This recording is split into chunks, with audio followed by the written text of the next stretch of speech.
And it's because of our EGS too. Just say it, just say it. Just say it. Okay. I got you.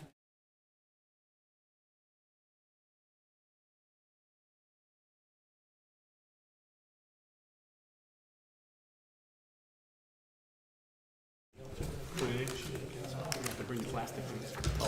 I always forget.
No, it's true.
Do you need water? Yeah. Just need a little water. Yeah. Yeah. Right. First time, and it really is kind of Exactly. You've never seen Along Came Polly? I've never seen what? Along Came Polly, the movie? I'm not, like, I see a movie once and I forget about it, so. You're talking about a time in our country when black people couldn't get So it's like, it's awkward today. How dare you have done that? That's crazy. It's one thing that we have to get in America during his presidency. Like, it's like, there's certain things that you just keep on. And I saw in these papers, it said if you're gonna do it, then Revisit history.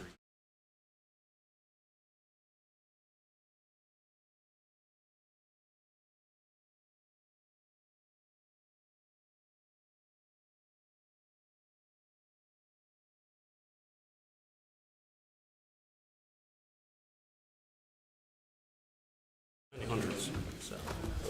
Somebody's gonna be offended by that.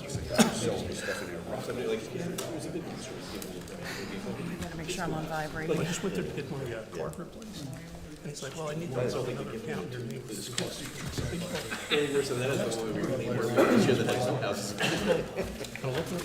We're having microphone issue for us. This one's on. On.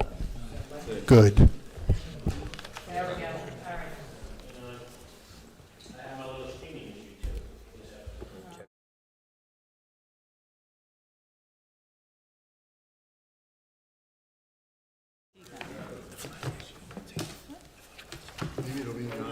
Maybe it'll be in the new RFP.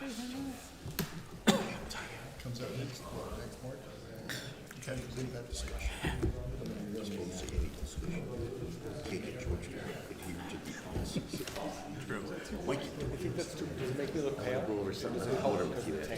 What's that? Something about the water.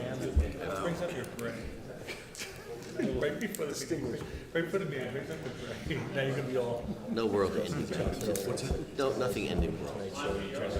I'm ready. He likes that though.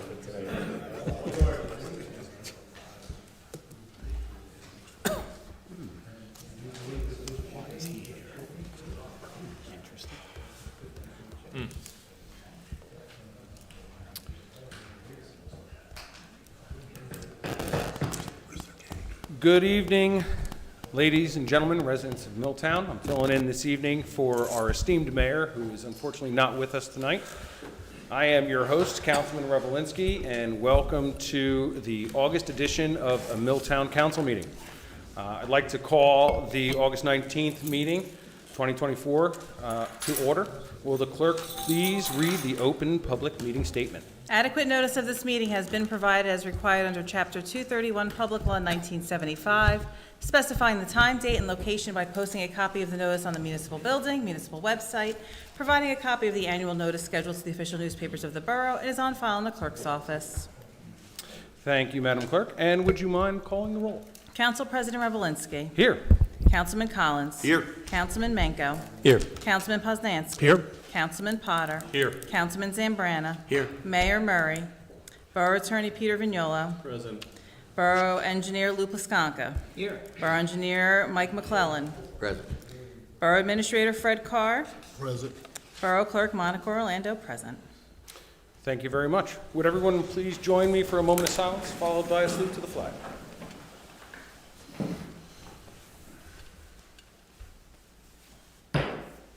I pledge allegiance to the flag of the United States of America and to the republic for which it stands, one nation, under God, indivisible, with liberty and justice for all.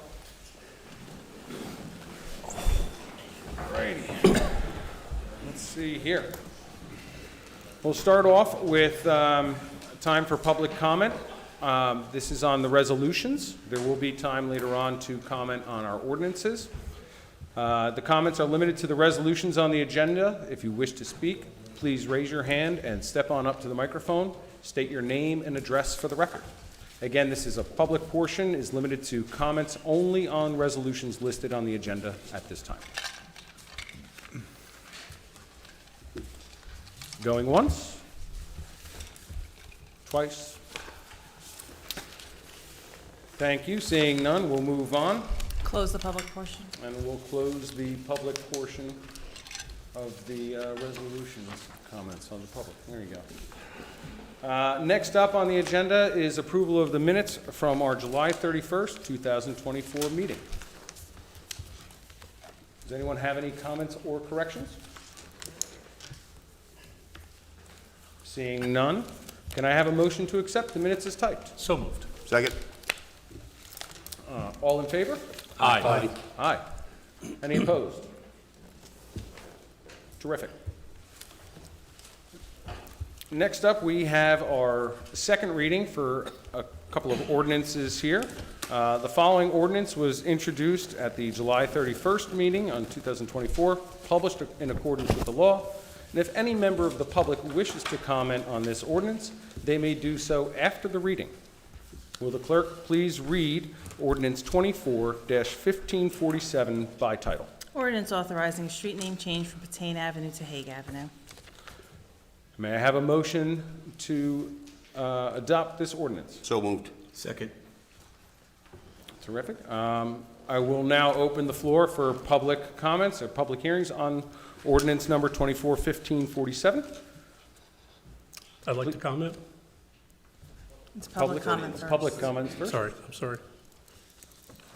You want to say something?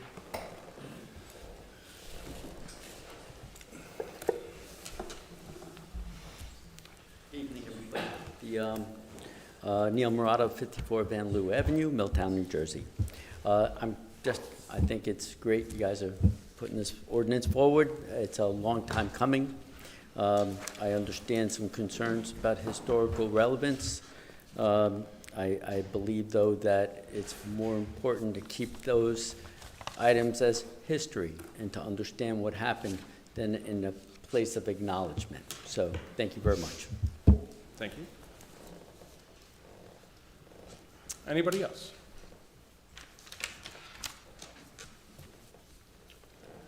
Seeing none, I will close the public comment portion of, for this ordinance. And will the clerk please call the roll? Council President Revelinsky. Aye. Councilman Collins. Aye. Councilman Menko. Aye. Councilman Poznanski. No. Councilman Potter. Aye. Councilman Zambrana. Aye. Motion passes. Thank you. I know Councilman Poznanski had wanted to say something in regards to this ordinance, but I don't see that portion in this. Where would be the opportune time for a council member to make a comment regarding this? Before the vote. It already passed. Still not on it. Maybe we can amend this. So that's it? Well, I mean, there's a public comment section. If our borough attorney would like to jump in, but Well, typically, your open public hearing is for that, and then after you close to the public, if there's council comments, they could typically have council comments on the ordinance. Before you vote. Yeah. I'd like to offer Councilman Poznanski the opportunity to speak his mind at this time sorry for the May I? skip. Sure. Okay. I'm going to finish my comments on the Patane matter coming up tonight, passed. There are only two of us here tonight that have done extensive research on the Marshall baton and the Vichy government. In the historical research I did in college in the last 2 months, poured through historical documents, books, numerous articles, and have come to the same conclusion. The baton case is complex, complicated, and ambiguous. It is not cut and dried. I have read everything with the same intent, that was to read just words, but to understand, not just words, but to understand. As a researcher without preconceived notions, you read without bias, nor feelings. The only blur of the truth, yet to be determined by you, the reader. My whole point for my challenge was for the benefit of the residents, the taxpayers, who are paying for all the involved work from the attorney's fees, administrative work, materials, paying the residents on the street for their inconvenience, for one man's crusade for as he sees justice. I will point out again, I will not tell you what to think, nor what to feel. I wanted to show that there are two sides here, and that critical thinking matters more than feelings. I'm letting this matter go. If anyone would like to know more about this controversial man, I would make myself available. Thank you. Thank you for your comments. Anyone else? Seeing none, we'll move on. Next up is ordinance 24-1548. This ordinance was introduced at the July 31st, 2024 meeting, published in accordance with the law. And if any of the member of the public wishes to comment on the ordinance, they may do so after the reading. Will the clerk please read ordinance 24-1548 by title? Ordinance to amend Chapter 2, Administration of the Revised General Ordinances of the Borough of Milltown, to add Article 89, Flag Policy. Thank you.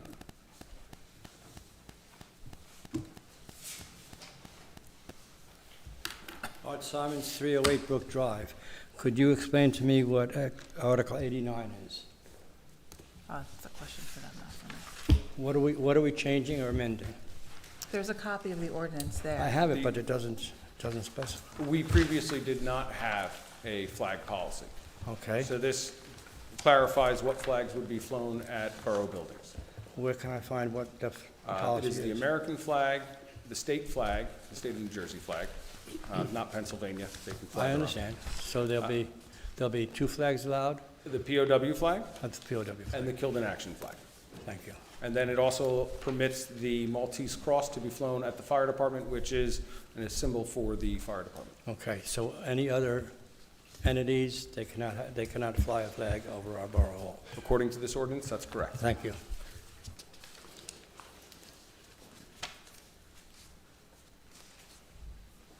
Anybody else?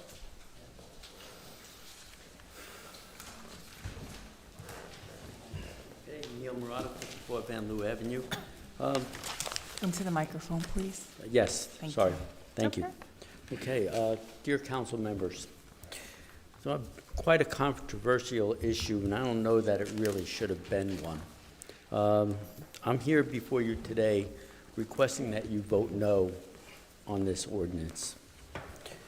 Rich, back in the June council meeting, you said to me when the Human Relations Committee, requested that I believe the Juneteenth and the Pride flag be flown, that Neil, it's it just came up. It's days away. We have to look at it. We have to review it. I agreed with you. I thought that was a smart suggestion. However,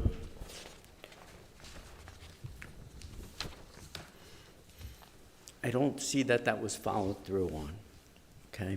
I don't believe that the matter was reviewed with this ordinance. You have a Human Relations Committee. They were not engaged to discuss this. They were not brought before the council to get their advice, to have it presented in so many different factors that may come up. Let's face it, I'm sure there were concerns, well, if we fly one flag, somebody else would want to fly another flag. I believe those are easy concerns to be addressed and are not really a concern. The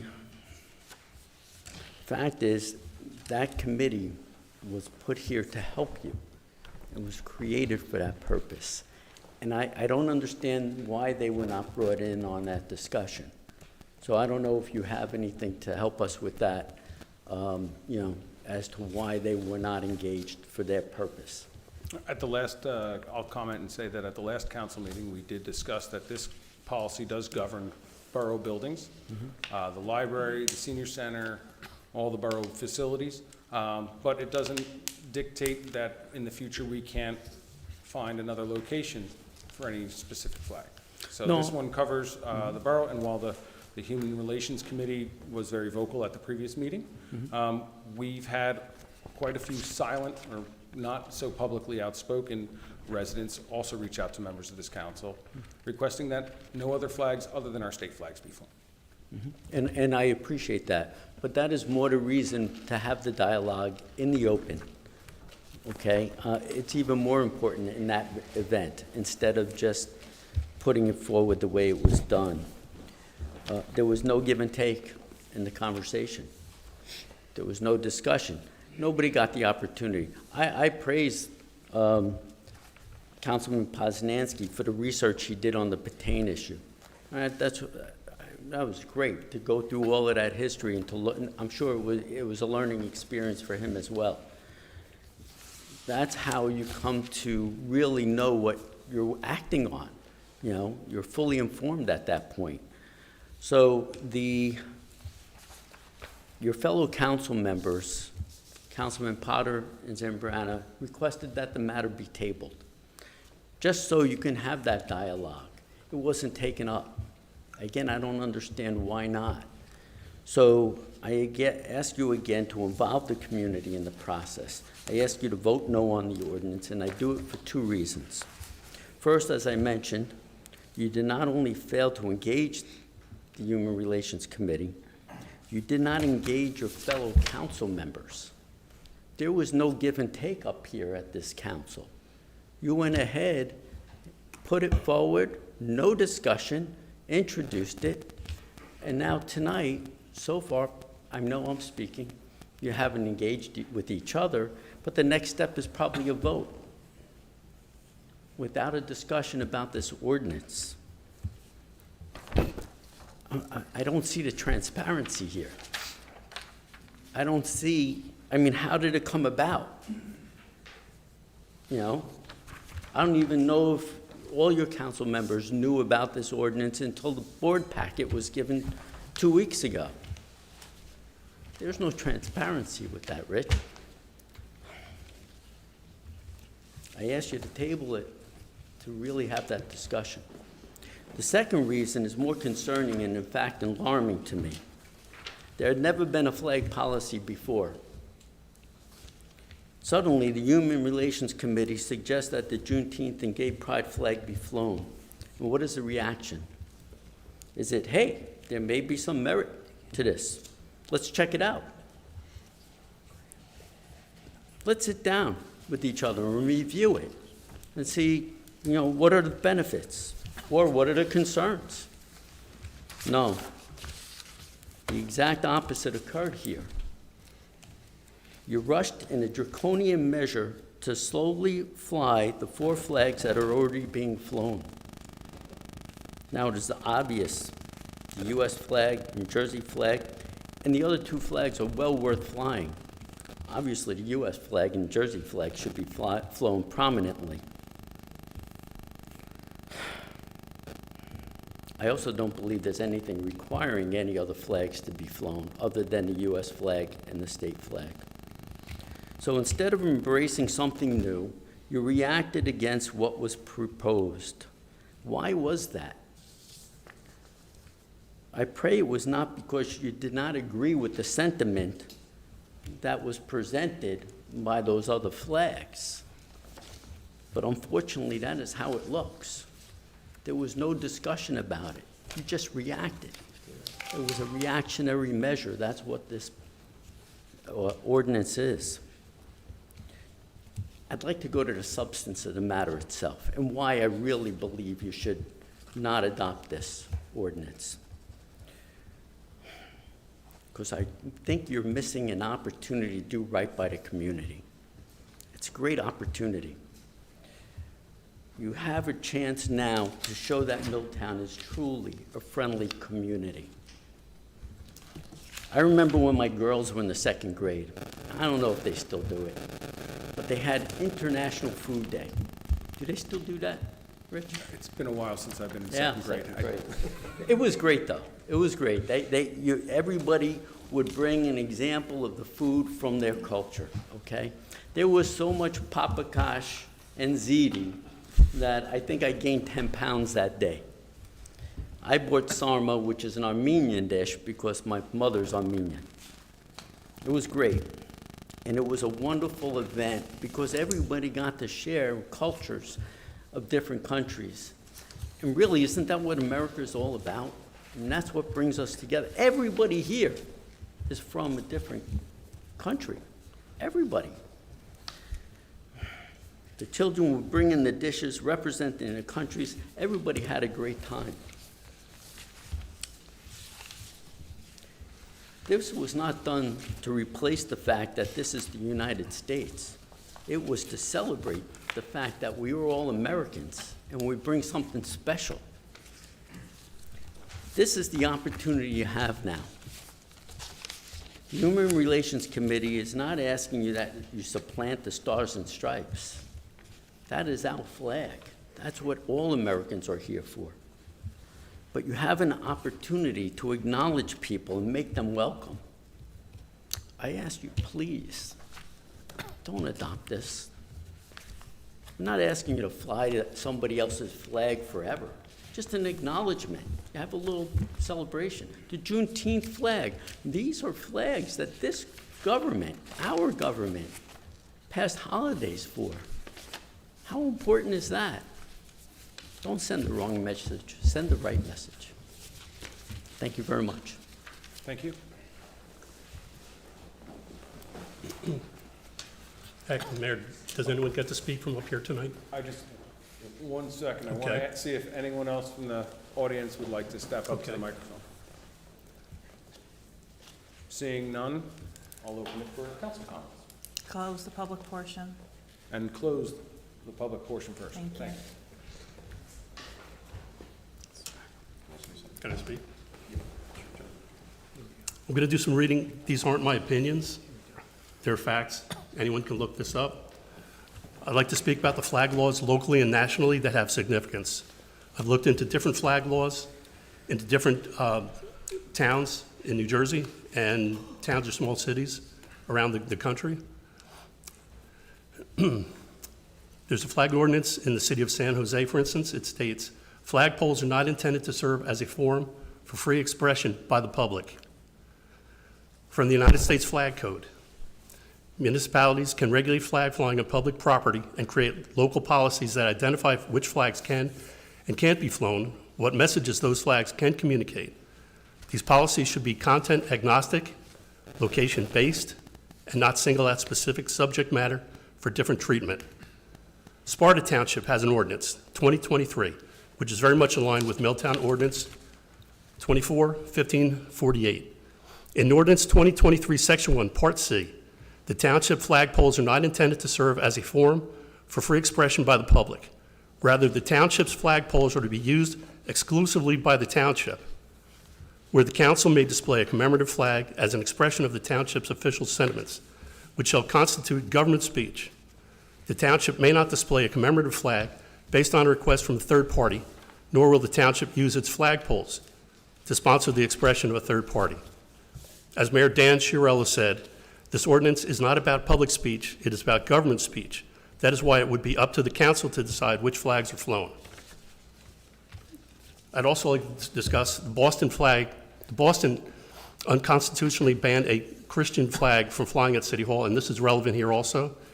It's from the case Shirtleff versus the City of Boston. It was about a City of Boston not allowing a Christian flag to be flown at City Hall. Boston for years allowed many different flags to be flown, as many as 50 to be flown at City Hall. The director of, it was called Camp Constitution, Harold Shirtleff, wanted to hold a flag-raising ceremony and was denied by the city. The politicians feared a Christian flag would be viewed as unconstitutional government endorsement of a particular religion.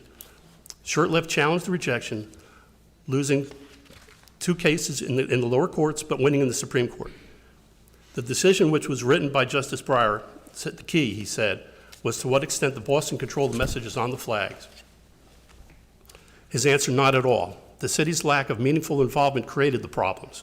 The court concluded the flags were not government speech, which is controlled, but rather private speech, which is not. And I conclude with that. Thank you, Councilman. Does anyone else have anything to add? I got a question. Councilman Zambrano?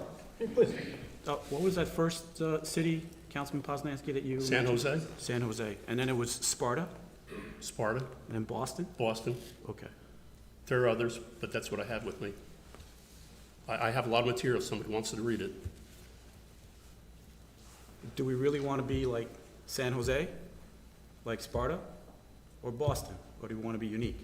Do we want to be different? That's my question. Well, I mean, Well, this is for the residents. If you poll many residents, you'll find a lot of them think with the way that I'm bringing this up tonight. I just asked a question. Okay? No need to wig out. This isn't about excluding anyone. An American flag doesn't exclude anyone, and it should be seen as inclusion. so, you know, in bearing in both of these points, I don't care what the rest of the world does. I don't care about other towns. When this first was presented, my immediate thought was, you know, that means that any petition that comes before us would have to be looked at upon the idea that I can't say no to anyone. And my way around that is simply that, let's say no to everyone.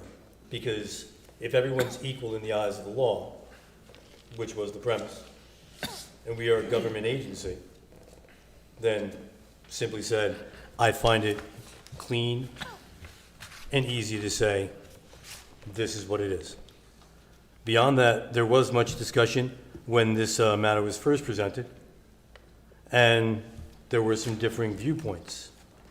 And after last week, where I did hear several members of the HRC present all of their rationales, and there was certainly validity to what they were saying, but the main thing that I thought of, and I still think that, and I've double-checked myself over the past few weeks, was that when I walked the town this summer and I spoke to people about what they would change, what they wanted, what they saw for Milltown, what would you like me to do if I could do 3 things? I never heard this. And this year, with all of the actions or inactions that have occurred, from the water bills to some streets being one way during certain times of the street terms of the day, every other matter that's come up, Christopher Street being built on, people have come here and clearly expressed their viewpoints. And I did not hear anyone, other than the HRC, seem the proponent of this. In fact, when I voted against it, I heard directly from people who agreed with me. And I heard that from, not an overwhelming response, but it certainly outweighed the amount of people, no one, who reached out to me and said, Mr. Manko, I'd like you to reconsider or think about this aspect of it. I didn't have any of those people outreach me. Other people did, who also said, of all the pressing matters before this town, this seems to, if we could do one thing today, let's magically make curbs appear everywhere. With that said, I feel that as a representative of a town, I am obligated to use my information of what the town is looking for. It seems that the HRC has their goal and what they like, and I get that. However, the HRC can make the recommendation, but is the HRC to speak for the town, or is the town to speak to the HRC and have them tell me what they like? And as far as I can see, the town has not been a great proponent of this. And as for tonight, where there have certainly been nights where there were people waiting at the door to get up and speak. Tonight, we've moved through public comments in a rather timely manner. So that reiterates my initial thought, that it doesn't seem like the town is big on it. With that said, I was elected by the town. I do understand your points about what you're saying, but I also think in the eyes of the law, everybody's equal, which is why in a courtroom, no one talks, the judge decides. Everybody's equal. So with that said, that's how I still feel. So I'll make a comment too, and Councilman Mankel, I don't know if you understand the HRC, they're an advisory council to us, just like the environmental. So we're supposed to ask them and get information from them. You're right, we can decide if we're gonna decide to go with it or not, but none of this in this ordinance has any review of the HRC. And like I said, if this was anything else, like, we need to get their input before we vote on it. And that's why Councilman Zambrano and I tabled it, just to push it, because like you said, we're rushing to get this in. We're being more reactive than proactive. So I think we really should be proactive and get a good, solid ordinance before we decide to vote and adopt, so. But the thing that I think of, and I get what you're saying as well, that I get the feeling that the HRC feels like they were going around. And that I get is separate than my conversation with this. What I do think, though, is that when the initial presentation of the idea of flags in City Hall started, there was conversation among council members, and that's when my thought process started. So I wasn't particularly surprised to see this come out. And in that respect, if the HRC is to review it and their input, in the same way the Historical Committee, says that they want to be a commission, they make their recommendations, they make their thoughts. And we listen to them, as I did last week to the HRC and several of its members. And I considered it. And just like other departments and committees that have made recommendations or expressed their thoughts, sometimes we don't go with it. I'd like to say something. I can appreciate the HRC, but I'm going to tell you how I got here. I ran 2 years. The first year I ran, I walked every single day, September, October, into November, election night, election eve. I was out till 8 o'clock at night. I spent a lot of time trying to help the people in this town. I care about the people in the town. That's why I did that. And I ran 2 years in a row. Last year I couldn't walk as much. I broke my kneecap while I was out walking. And when I could walk with a cane, I continued to walk. And that's what got me up here. I care about the people. And the HRC, it's somebody that's appointed, and I understand they want to do good. But we do good up here. We put a lot of time in here, time that people do not see. And I don't want to be told by someone what we have to do. They're not just advising, they're being told, yes, you can laugh, Neil. He's the chairman of the party, so he understands. Is your name Neil, sir? Will the audience please, excuse me, will the audience please refrain from comments? Thank you. You'll be the jackass that will leave, sir. Excuse me. Sir, You leave right now. one more. Councilman Poznanski, please don't engage with the audience at this time. Thank you. If I may, Mayor, acting Mayor, Council President. Is there a format where litigation, even like that tree ordinance that we passed, the stormwater, the tree, that was a couple sessions ago, it was mentioned by the Environmental Committee that they felt slighted, that even though that was a state program and however these things trickle down to us, this not the same, but similar, they didn't get the first review then. And it does make sense, bearing in mind with what Councilman Potter said, that a matter that is directly related to the actions or recommendations or the specific knowledge of a committee that is designed to impart an opinion about a subject should perhaps be read in earlier upon matters that they weigh upon. It makes sense that, the Environmental Commission probably should be apprised of, this is the new state thing and we're looking at to pass it. If you guys think it's good enough or bad enough, someone should say that. And it makes sense that we're opening these committees, and if we're not gonna use them, or we're not going to involve them to a point where at least, even to agree to disagree is gonna happen.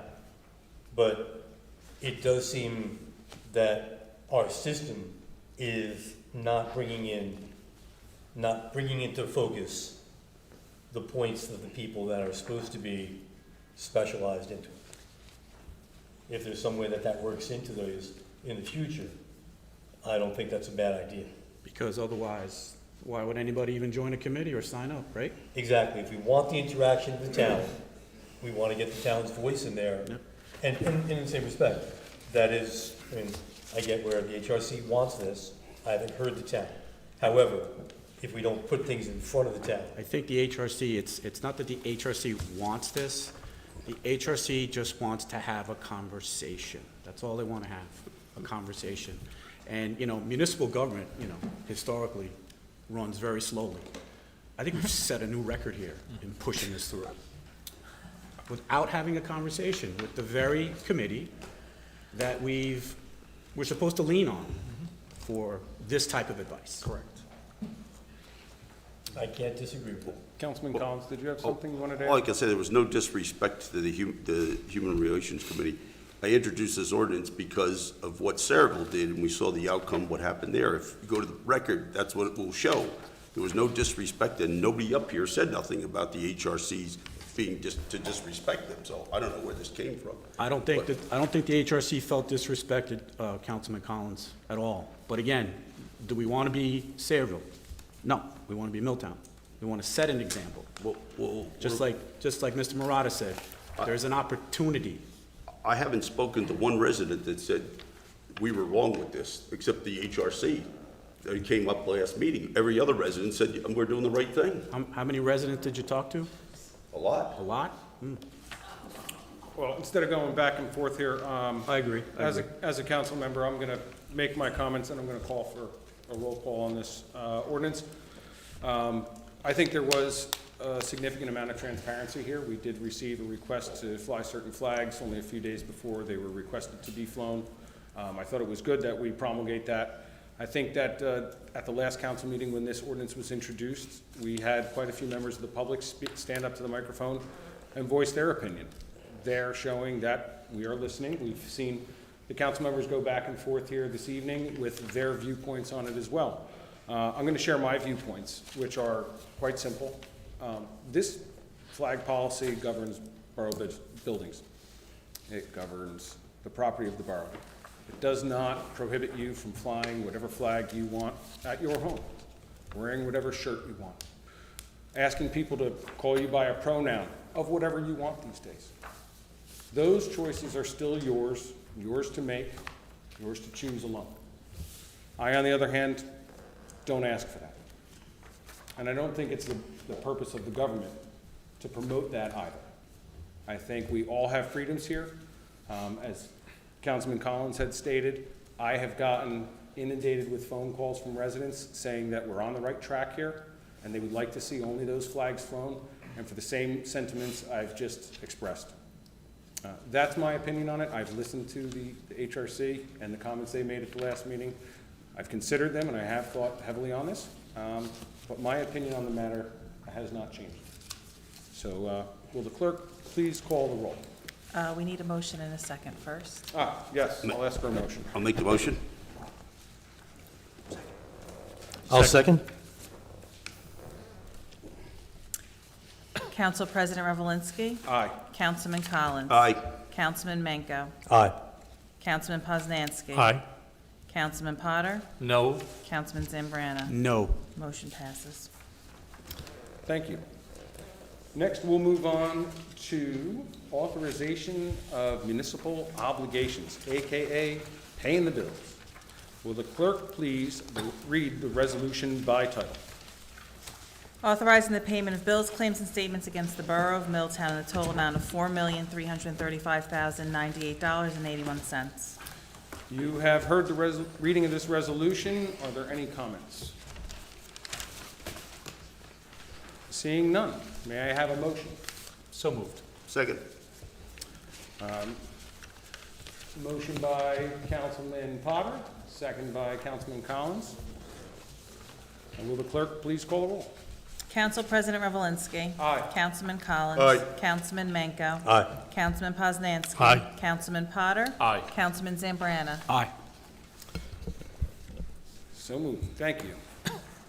Next up, we have a consent agenda, and before I get started reading this one, I know at the last meeting we had a couple comments about how much I talk. I'm going to try and keep it short this evening, so Are you? I'm playing two roles tonight. You're doing well, so. I appreciate it. Thank you, Council. Keep it up. Consent resolution has been prepared for the resolutions listed on the agenda. All matters listed under the consent agenda are considered to be routine in nature, and having been reviewed by the Borough Council, will be enacted upon in one motion. Any item may be removed from the consent agenda at the request of a council member, and if so removed, will be treated as a separate matter. Any items requiring expenditure are supported by a certification of funds. If any member of the council wants any resolution acted upon individually, please give me the resolution number, and it will be pulled from the consent resolution. Council President, if I could just jump in real quick. All of you on the day should have received an updated copy of Resolution 2024-248 for the RFP. When I typed it, I inadvertently left Risk Manager off because we had just done that for this year.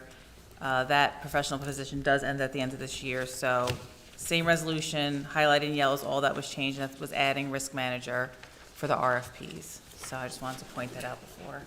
Thank you for the clarification.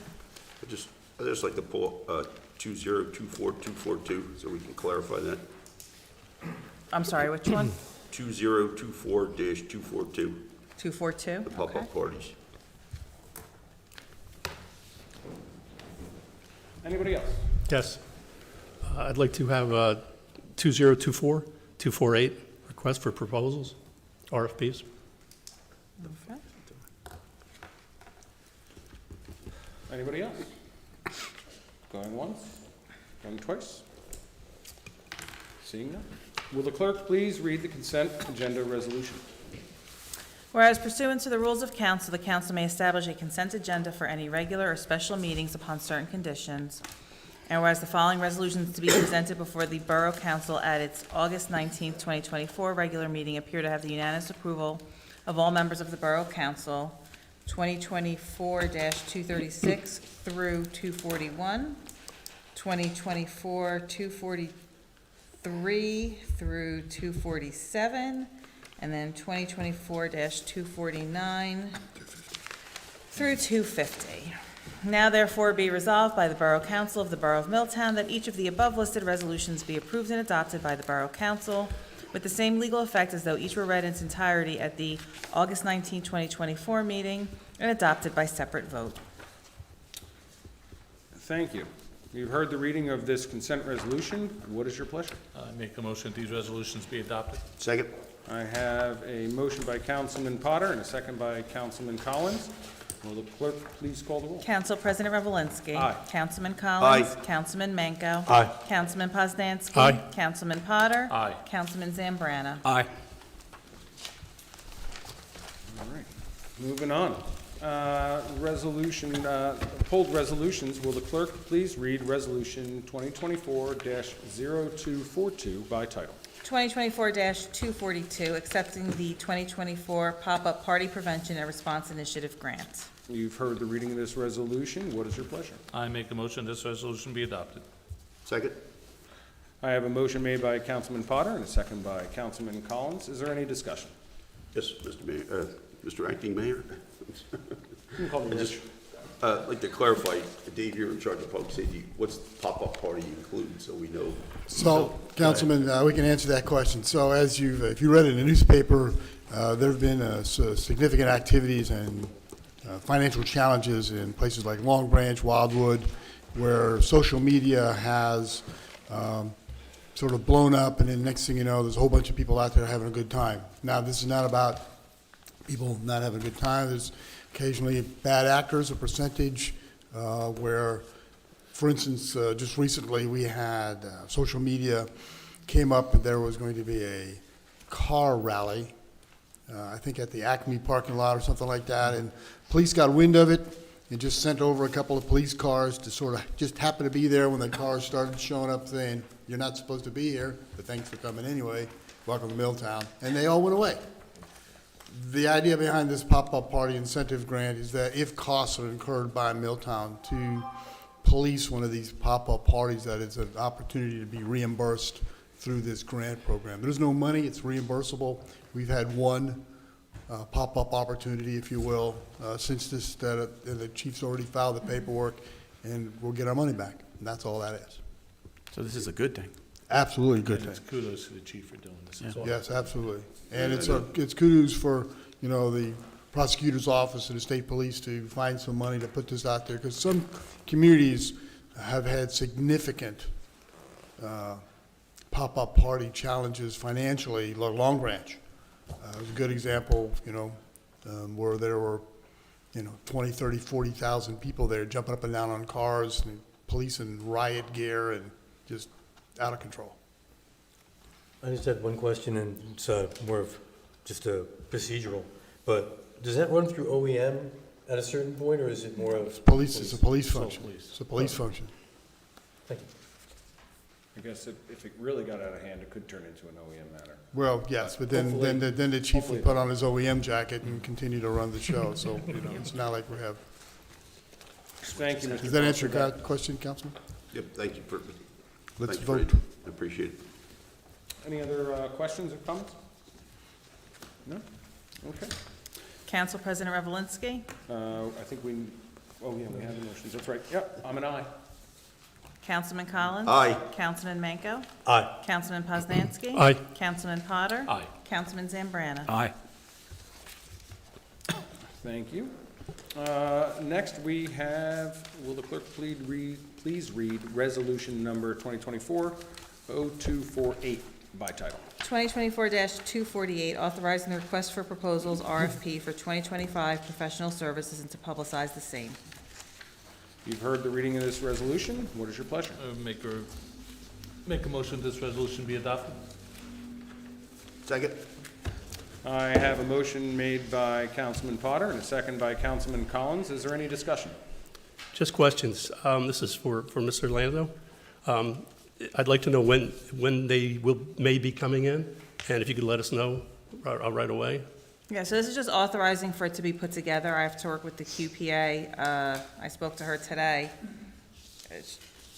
We have to get it put together. My goal is to publish it sometime in September with a due date at the end of October, and then generally wait until after the election, and then we kind of send everything out to everybody, and you make your... Council then decide. And then council decides. Okay. But what typically you'll be notified when it gets published. Thank you. I have a quick question. If you could refresh my memory, I know last year with the amendment that you had made to this resolution, we added risk manager. The JIF that we are in currently does not require a risk manager. Is that correct? I would have to go back and look. That was before I was fund commissioner. I think that they don't require, but they highly, highly recommend it, if I remember correctly. That's what I thought. Okay. But I can double check that and let you know. Seeing no further discussion? Last chance? Bueller? No? Okay. Council President Revelinsky.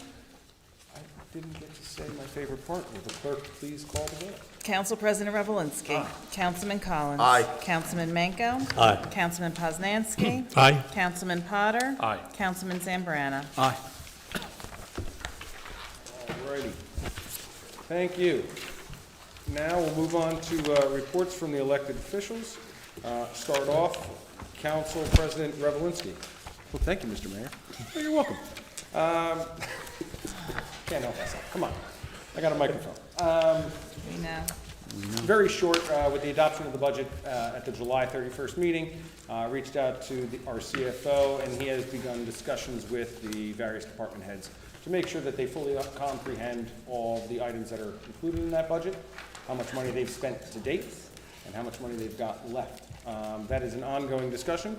We've also been continuing our discussions and analysis for the upcoming water rate amendment, which we're hoping to get on here for the first meeting in September and hopefully adopted at the second meeting in September to be effective for October 1. And those would be bills that are going out in January for all the residents. Other than that, Ford Avenue, we are still waiting on a September meeting, which is the anticipated trial date for Ford Avenue. Again, this is the one that was supposed to be in July or June or, I don't know, 2012. But we're moving it on.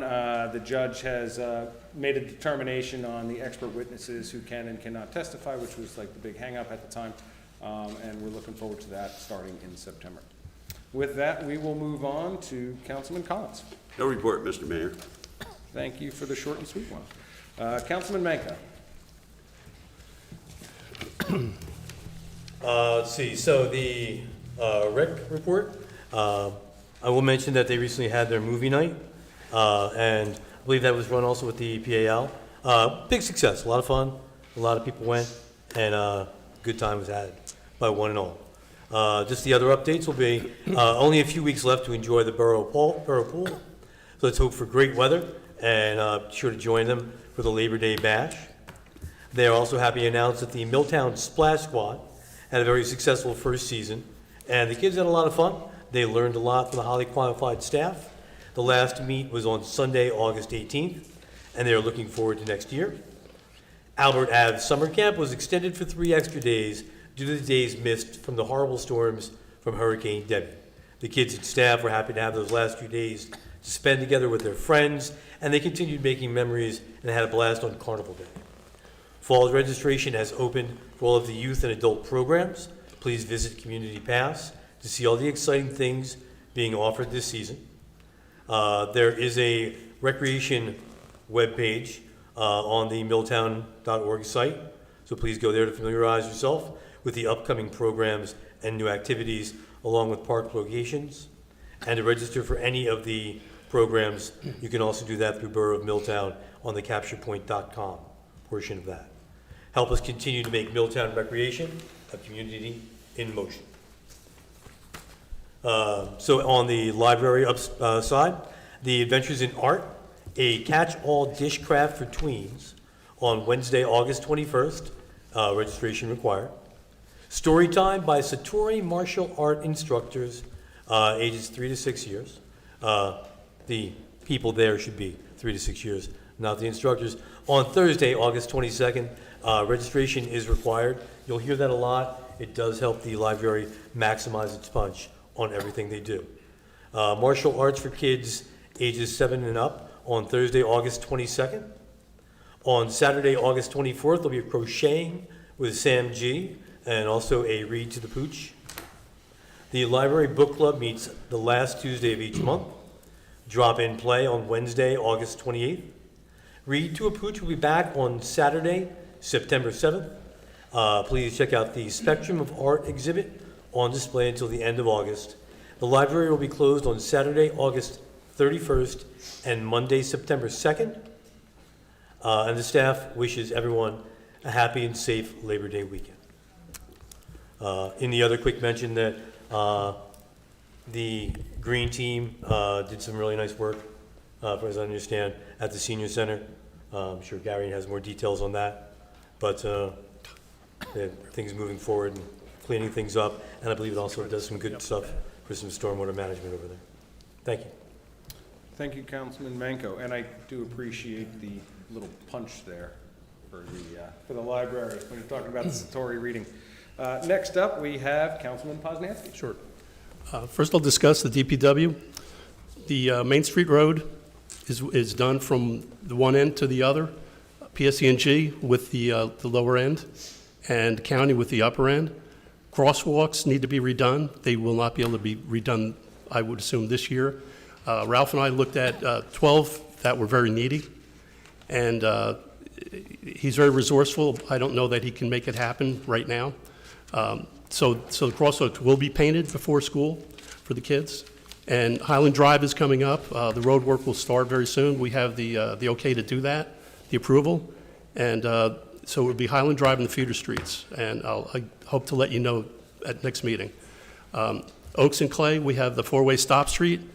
I did have a complaint. The person doesn't like that it's a four-way now for no reason. They just don't like change. The old DPW, the vehicles were auctioned off. Thank you to Chief Johnson.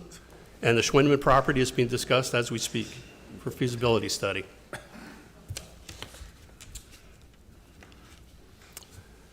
The senior center, I'm in discussions with Ralph. We've been working on our side. They're wanting a shed, watering system, and possible window replacement. And I'm done with my report, sir. Thank you, Councilman Poznanski. Councilman Potter. Thank you, Mr. Council President. From the Milltown Police Department, solicitor permits. As of August 2024, there are currently no individuals who have been issued solicitor permits by the Borough of Milltown through the Police Department. It is important to note that companies cannot obtain solicitor permits, only individuals. Each solicitor must pay a fee and go through a criminal background check to obtain a borough-issued solicitor permit. When in doubt, please call the police out. Do not be a victim of a scam. Regarding crossing guards, The Milltown Police Department is still in need of crossing guards for the 2024-2025 school year. The position is part-time with very flexible hours, and if interested, apply now as training will take place soon as our new guards can be ready for the September school year. Applications can be found on the Borough website. For more information about the position, please contact Lieutenant DiLorenzo at cdilorenzo@milltownpd.org. And with the start of school right around the corner, residents are reminded to watch for children walking and riding their bicycles to and from school. Please pay extra attention when driving through intersections and crosswalks. To remind motorists to drive through Milltown, we will be placing message boards on both ends of Main Street to remind drivers that Milltown is a walking district. If any member of the public wishes to be a part of our back-to-school driver reminder message, please send the Milltown Police Department some slogan ideas, and your slogan may be used on our message boards. Submissions can be emailed to Lieutenant DiLorenzo, and please have them in no later than August 30th. From the Milltown Fire Department, 2 members of the fire department recently completed and passed the Firefighter 1 program, and members are needed. Candidates that are interested in joining the Milltown Fire Department are encouraged to stop down to the firehouse on Monday evenings at 6:30 or email joinmilltownfire.com. And from the Milltown Rescue Squad, as we are still in the summer months, please remember to check on friends and neighbors during heat waves. Be alert for signs of heat exhaustion and heat stroke. You can learn more by visiting the CDC website. And if anyone has any building questions, please call our billing company, Cornerstone, and you can also visit their the squad's website to get to their website. Please do not contact the Milltown Police Department with any billing or recruitment questions. And regarding recruitment, anyone who's interested in joining the Milltown Rescue Squad or becoming an EMT should contact us via email at recruit@milltownrescuesquad.org to learn more, and we are happy to answer any questions, and that concludes my report. Thank you, Councilman Potter. And last but not least, Councilman Zambrano. Thank you, Mr. Council President. Our Environmental Commission will be meeting next Wednesday, August 28th, 7:30 p.m. via Zoom. All are always welcome. Board of Health, next meeting will be the 27th. That will be at 6:30 p.m. in, not via Zoom, in person.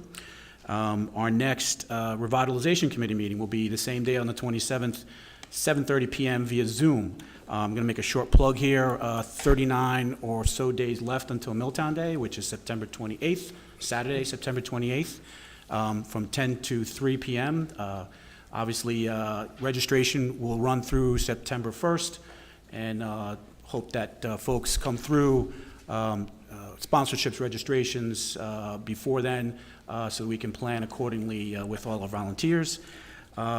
Last but not least, the Human Relations Committee. We had our last meeting last Thursday, which was rescheduled due to the summer holidays. Very good meeting. We discussed Batain Avenue. We discussed the flag policy. We discussed providing a calendar of events to the Borough Council so that they would know or be aware of certain events related not only to race, ethnicity, but also disabilities, so forth and so on. And as that calendar becomes available, we'll make sure to share it with everyone. And that concludes my report. Thank you, Councilman. Filling in for Mayor Murray, personnel, nothing to report at this time. Moving on, reports from our borough professionals. And we're going to start off with our borough attorney, Mr. Peter Vignola. No report tonight. Microphone. If you could speak into the microphone, please. No report tonight, Council President. Thank you, Mr. Vignola.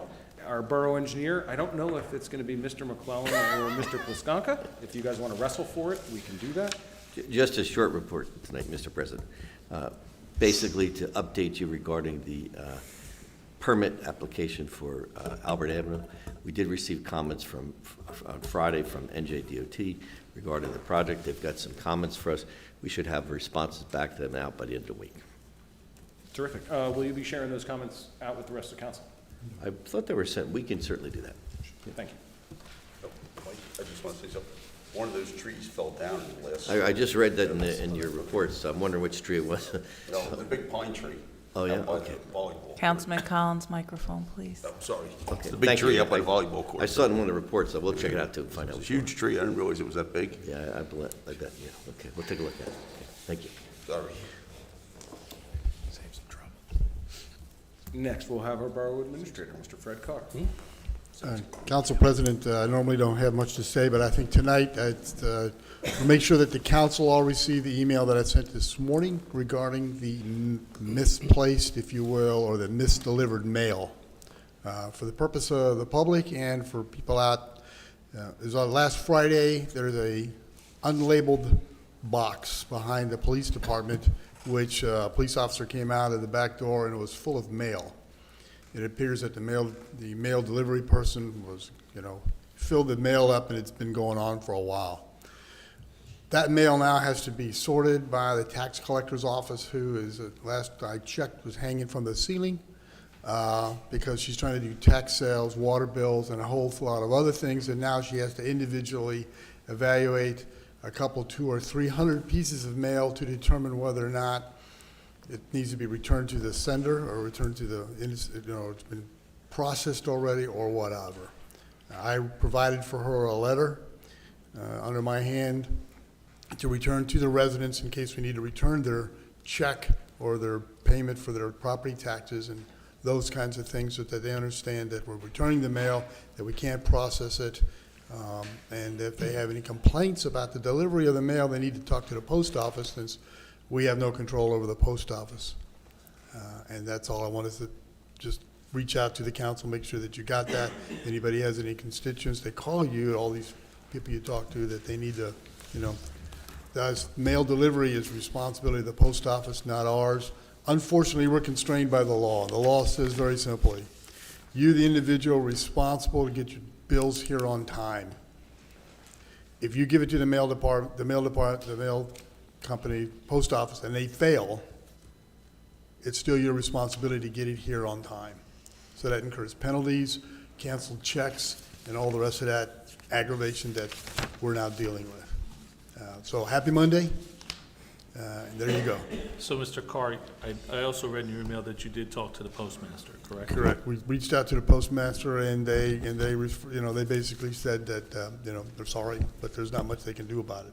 Except fix the issue. Well, they're going to fix the issue, and, we have fixed the issue by putting a big plastic bag on top of the mailbox, and we're going to formally take it away. Take the box down.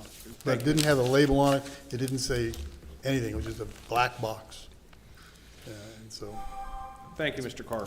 And before some of those go out, I would think it would be good for the, is this close enough now? I think it'd be good for us to meet the Finance Committee if there are any other bills and things like that, because I think our hand should be on there as well, especially dealing with some of the residents too. And if we find an exorbitant amount, maybe so we can do we're something working to through that accommodate. one at a time. There's not much we can do about it because we're constrained by the law, Understood. I agree with passed by you guys. And our Borough Clerk, Ms. Monica Orlando. Thank you.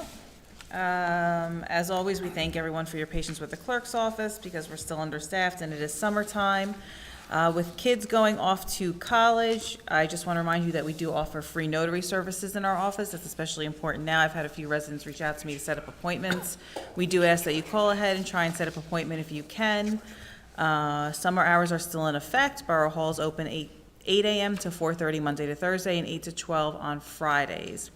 We'll be closed on September 2nd in observance of Labor Day. Once we reopen on September 3rd, we will be back to regular hours, Monday to Friday, 8:30 to 4:30. Poll workers, we're always looking for them. We hired for the general election. I still have one spot open for anybody who's interested in being a poll worker. You can work as a poll worker in any town within Middlesex County. If you reside in Middlesex County, you do get paid training. If you go to the borough website on my clerk's page under elections, there's an application, or you can stop by the clerk's office and say hello and drop it off in person. As a reminder, and I'll be doing this all the way through November, the general election is Tuesday, November 5th. If you have moved, please make sure you update your address with the county commissioner. Paper applications are available in the clerk's office as well as online on the borough website, clerk page under elections. October 15th is the deadline to register to vote. Paper applications available in the clerk's office. And I'm just thinking now, as I said about college students earlier, if you have a student that's going off to college, get them to apply for their mail-in ballot. October 29th is the deadline to apply for your mail-in ballot. I also have those applications in my office. Early voting is October 26th through November 3rd. I have a list of early voting polling locations on the website, and also on the table by the agenda is a list of all the early polling locations. And last but not least, I know it sounds early, but we are coming close to the end of the year, and we have a lot of boards and committees that are going to have vacancies starting January 1st. So if you're interested in volunteering and being part of your town and having a voice, fill out a citizen leadership application. I have paper copies in the office, there's paper copies here, and you can go online, fill one out, and email it, and I can get it to council. And that concludes my report. Ms. Orlando, could you move closer to the microphone and repeat everything you just said? Oh, I'm very loud. Thank you. Moving on to old business. Does any member of the council have any old business to bring before council? Old business? Really, none? Yes, Mr. Acting Mayor. There you go. I just was wondering if I remember there was some talk about some flood control problems on Southbrook Drive. Do you know if there's any progress on that? I know our mayor, Murray, was looking into some things. I believe he spoke with our borough engineer with regards to that, so I'll pass that over to Mike if there's any updates, any news. If they find that gas main, the county decide they're going to build the culvert, or? Nothing is good news to Nothing. that, no. I know that there's the mayor's working on a possible grant to de-silt and de-snag the Bug Brook to try and go through and clear it up. So we'll wait for him to go through and give us further direction, but that's where he's headed. Thanks, Mike. Thank you. Vaguely connected to that little conversation, I was at the 4-H fair, or county fair, whatever you want to call it, and I talked to the Middlesex County people, and I introduced myself, and I said, you ever seen anybody get how do you get dredging done? Where's the first place to try and kick in the door on that? And they said, good luck. It is the DEP, but where it really seemed to start for the couple places that they had action, they said it started with the Mosquito Commission, which I thought was interesting, but I was just kind of like, I don't know what to do with that, but I might know some smart people who might, and I'm hoping one of them are listening. So anybody in the audience? Just I thought that was an interesting statement, that, yeah, I mean, it's a health concern. And a health concern, well, I mean, that gets action, so. Perhaps Councilman Zambrana, that's something the Environmental Commission could look into? Sure. That'd be great. I figure mosquitoes, environment, maybe that's a good start. Anybody else for old business? Old business. I'll go with a little bit of old business because it is old. This morning, we received the report regarding the Schwendeman cabin, architect's report. I've asked that our borough clerk, I know I directed it towards our borough administrator, but if they could be posted on the borough website, the report here from the architect. What I find most interesting, and I actually did take the time today while sitting in a dentist chair to read this entire report. Page 4, which basically is the executive summary, the last paragraph, kind of confirms what I've been thinking all along with regards to this building is, overall, this building is an impractical candidate for renovation to a public facility of any type. Also, if such a renovation were to be implemented, extensive site improvements would be required to support the public facility, which also do not currently exist on the site. Feel free to take a look at this one. There's a lot of pictures of the current condition, the interior of the cabin as well. Coincidentally, what came in this morning was also, and I'm keeping it under old business because the cabin's old, is a statement here. It looks like the New Jersey something insurance fund. I didn't recognize the IIF. Yeah. It's our Jeff. Right, but it doesn't say, I can't make out the other I. They didn't sign it. Anyway, they looked at, and thank you, Ms. Orlando, for reaching out to them and having them take a look at this and answering some of their follow-up questions. Their thoughts on the Schwendeman property. Neither building is of historical note. There is some consideration to the use of the buildings for small group meetings, which would likely require compliance with current codes for ADA access. Could include an elevator for the third-story section, as well as fire detection and protection. Skip a couple sentences. In addition to the buildings, there are parking and paving needs that would need to be addressed depending on the occupancy and use. I'll let that resonate, not resignate, I'm not resigning, with the rest of council, and hopefully we can look to take some action there. I know we have about $100,000 left in grant funds from the county for that property, whether it's to do improvements to the building and the grounds, but the concern here is that it is an attractive nuisance for delinquents. A lot of vandalism that occurred over there, and currently it's just sitting there getting older. If it were to be used for meetings and there had to be paving, and then that area as an existing park and foliage and trees, does that create its own environmental, where we'd have to replace every tree that's taken down and all? That's a good question. I know there's a clearing as much as there is now. The GIF kind of focused more on the hazard or our liabilities with it not being as secure as it possibly could be, or the pond that's around there with a semi-fence and not really visible from the road because of all the foliage that's grown up and blocked visibility. The other concerns are, that the electric's on, that powers the light out there so that we can kind of keep at least some presence. But the powers, the gas and water are also shut off to there, so we don't know the condition of those. It took a little while to get that report going along. Some miscommunications between emails between the architects and the borough, but happy to have the report in. Like I said, I hope people will take a look at it and kind of put their thinking caps on and determine what we should be doing there. Next, I will move on to new business. New business. I have two items. Both have to do with public safety. So during our last meeting, we had this nice pamphlet on all of our chairs regarding these NPS solar speed stick for legal parking. I did talk to the chief, Chief Johnson, about it, and he's actually the one that brought it to our attention. He's in favor of it. It's basically free to the town. The company will install, but however, there is information we still need to look into. So all I would like to do is, and Mr. Carr and I had a meeting with the company last week, I believe. So we still have some questions, but I just want to make sure, I just want to see if we can get just agreement from the council that we can move on. I know Pete, we sent him the agreement as well. He has a lot of questions as well. So it's not something that's going to be implemented tomorrow, but I just want to make sure we're okay with basically moving it on to the next step so Peter and any other of our professionals can look into it. And for those of you that might not be aware of listening at home, the speed stick is an automated parking ticket camera.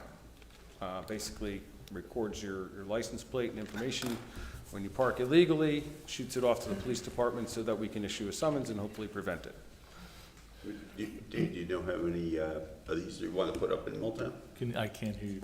I'm sorry, Dave, do you know how many they want to put up of these We cameras? do not as yet. We're going to pilot it. So, like I said, we're not even at that step. We just want to make sure that we're all in agreement that it's a good idea, and if it works for the town, it's free for the town, and basically it helps our police department. So they don't have to run out there and get a ticket. It actually goes right into headquarters, and the police officer at headquarters can decide if it's a ticket that can be issued or not. And they're mobile. I did, thank you, Councilman Potter. I know you've got another one. I'd like to make a couple of comments on this. I think it's a good idea. I did talk to the chief about this as well. Initially, when he brought it up, he gathered some more information down in Atlantic City during a convention. One of the nice things is that these are mobile. I don't believe they even require power, so as long as we have a place to mount them and secure the base unit, I guess it works off Wi-Fi. The company that manages this and provides the cameras at no charge only invoices us a portion of the ticket fee. The nice thing is that, if someone pulls in for a minute, gets out, sees the sign, they can pop back in and that would be recorded so we know, okay, they weren't really there. It's not an automated process. There is officer review of those tickets. One of the issues that also did come up, and I spoke to our Labor Council about this because our Labor Council is also the attorney for South River. South River had looked at these several years ago when they were one of the first in the state that was approached with these speed sticks. They had some of their own concerns. As some folks might be aware, the red light cameras were kind of overturned by the state in some regards with, did the person come to a complete stop? Was it really red? Was there extenuating circumstances, et cetera? So they kind of moved away from automated ticketing. They had similar concerns, and South River actually held back on instituting this program, but that was several years ago. Since then, I believe there's been a multitude of other towns within New Jersey. So I would highly recommend that we look at those towns and reach out to their departments and find out if these tickets are being fought or not. My gut tells me a red light camera with possible points and moving violations would be a little bit more extensive of a fine rather than a $40 parking ticket that you get and you learn your lesson. So you bring up a great point, and this is something, we did get recommendations from the company, and Chief Johnson's gonna reach out to them. And also to Peter's actually, that was something that Peter brought up too, he's gonna look into that as well, as long as we get permission from the council that he can go ahead and look into it. I heard the big quick exit on the lights and that moving thing was because every time a stoplight goes out for a short period of time and they fix it, if it hasn't been recalibrated and it's time, like there's a certain minimum time for a yellow, that becomes that could have been very costly to the state if there was ever a class action lawsuit. So they were kind of like, you know what? Once someone mentioned that point and they realized that they had the volume that they could face with that, it was quickly abandoned. But in the parking, you shouldn't have that issue. No, And the and technology. I like this too because it's kind of at our discretion. If you see someone that pulls in for 2 minutes or 3 minutes and then leaves, we can probably issue not necessarily a ticket, but kind of a warning. And I like the mobility of it too, that you could put it in locations in town that might have handicap parking, where, you could tell people, look, you're going down to the pool. You don't belong parking there, and you should have a permit. And also too, it's a public safety issue if they're parking in a crosswalk, so, that's another reason, but. So do we give agreement that they can move forward and What's the minimum? Right now, they didn't say there is a minimum. Okay. I know we're looking at 2, but they would like for us to at least, start off with 10. But we'll see. Okay. We'll see, but we're gonna pilot it. Sounds and good. see, that would be what we would think about doing. I feel So, like this has if been I may, further looked so, into.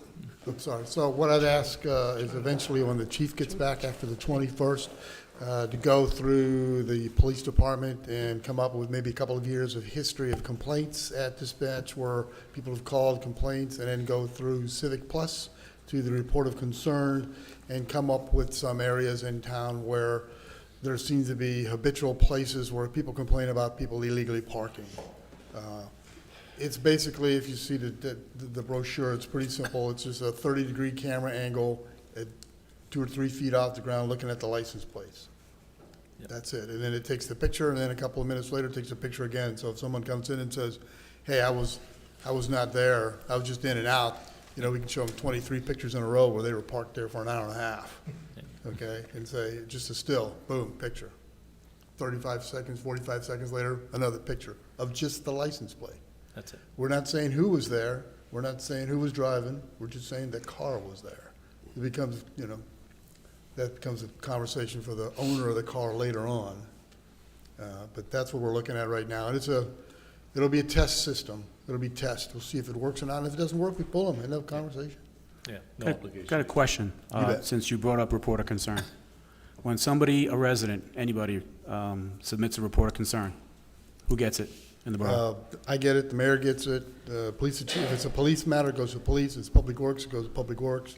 If it's electric, Monica gets them. I get them. Okay. And then if there are property maintenance concerns, things like that, you know, Martin O'Neill gives them. So there's a rather substantial list of people that get them based on what kind of complaint it is. And every single one of them is followed up on and ticked Yes. off a ticket, basically the ticket is closed. Somebody looks at them, yes. Okay. I just think this is an overreach, and I don't think it's going to reduce pedestrian fatalities, but that's just false, because people are going to get hit anyway. No, we're not saying that. We're just saying this is predominantly, council person, the idea being is that maybe we need to teach people to pay attention to where they park. Okay? There are parts in town where people just park everywhere and, you know, and they just don't get it.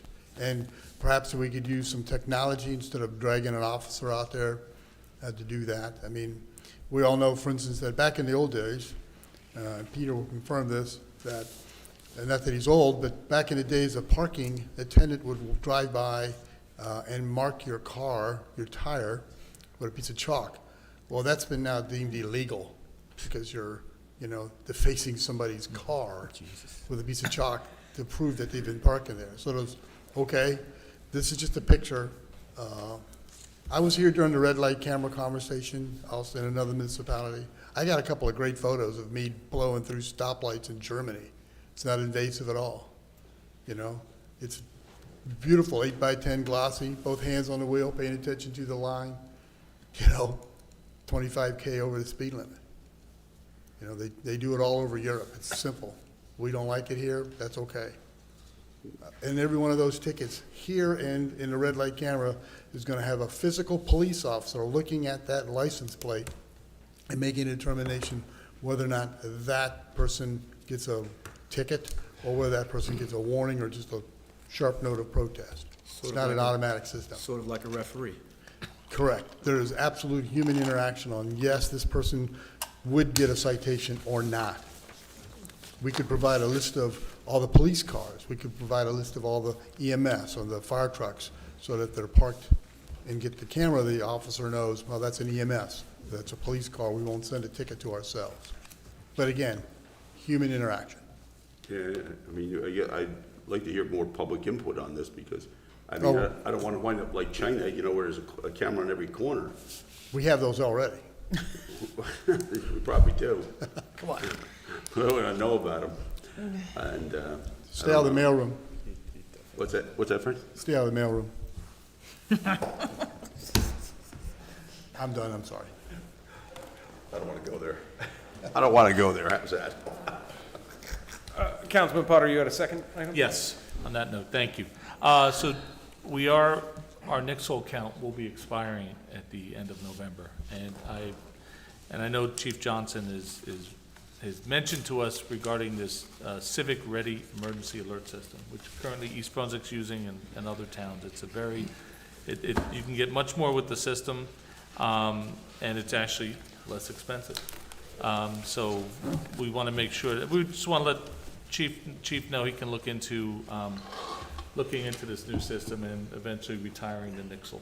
Yep. So that was the next. Yeah, the Nixle Pro platform has its pros and cons. It does. And it appears that the Civic Plus program that works in concert with our borough website, or the company that manages our borough website, Civic Plus, would have more advantages to the borough. So I asked him to revisit that, and I'm glad that it's catching some legs again.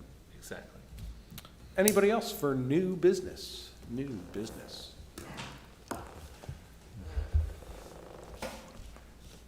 Nothing new. Okay. Moving on.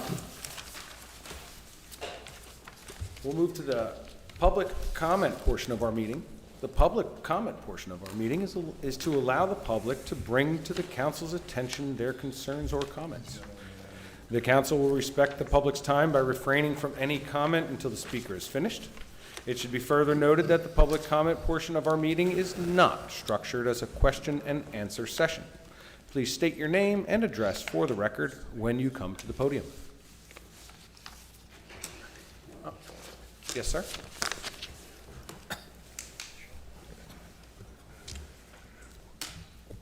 Good evening. Alan Godber, 4 Fern Place. And I've got two events upcoming that I'd like to speak about, which are to do with the Lawrenceburg Watershed Partnership and also, well, concern with the environment. The first one is an annual event which is being organised at the Earth Centre down in the border of North Brunswick and South Brunswick. It's at 42 River Avenue at Davidson's Mill Pond Park. And this is called the Garden Arts and Music Festival 2024. It's this Saturday, the 24th, and it is from 11 a.m. until 3 p.m. And the Lawrenceburg Watershed Partnership will have a table there, along with probably 30 others. So it's usually a fun event with all kinds of different things to do with arts and to do with the environment, nature, and music. So you're all invited to attend that. It is a free event, but I would recommend getting there fairly early because parking can get a little bit complicated if you arrive late. And the second event is not until September, and this is an annual event that the Lawrenceburg Watershed Partnership has been doing for 20 years. This is the 21st annual watershed bike ride being organised by Michael Shikharjian, as he has been doing for many years. So this time is on a Sunday, September the 15th. And this starts early in the morning, so the registration is 8:30 and the ride starts at 9 a.m. and it starts just up the hill here at the Lawrenceburg Watershed Partnership headquarters on the open space. It's a 26-mile ride, but it's not all done at high speed, so if you're a reasonable bike rider, come and join us. We've done it for many years. We're not forcing anybody to go at any great speeds. You'll all have some fun, I think, and we normally stop at down in South Brunswick and have some food to eat. And I guess I'll be driving my car there as I'm not riding bike anymore these days, to help anybody who has a mishap or an accident. So we try and take care of making sure that it's a safe event. But it lasts about 3 hours or so, 3.5 hours, but starting at 9 a.m. on September the 15th. So thank you. Thank you. Thank you, Alan. Yes, sir. Good evening, Keith Cook, 219 Northbrook Drive. I wanted to originally come up and just talk about Milltown Day on September 28th. I was going to ask the council to revisit their passing of ordinance 24-1548 in light of the fact that the Milltown flag is not included in there, and I thought that that was a missed opportunity on Milltown Day to be able to have the borough flag. In looking at the ordinance that was passed, section 2-89-2, display requirements at borough buildings, subparagraphs A and B designate the front of the buildings, and then they designate 4 specific flags. Milltown flag nor the County of Middlesex flag are included in there. I'm not sure if that was only meant to be on the front of the building or if it was all public-facing parts of public buildings. So either we'd need to revisit it to include the county and the township flag to be able to be flown inside, or if not, then if it's only meant to be in the front of the building, then I think that there's opportunities to have flags displayed in public sections of public buildings according to this ordinance. So I just wanted the council to have the opportunity to revisit that in advance of Milltown Day. Thank you. Thank you.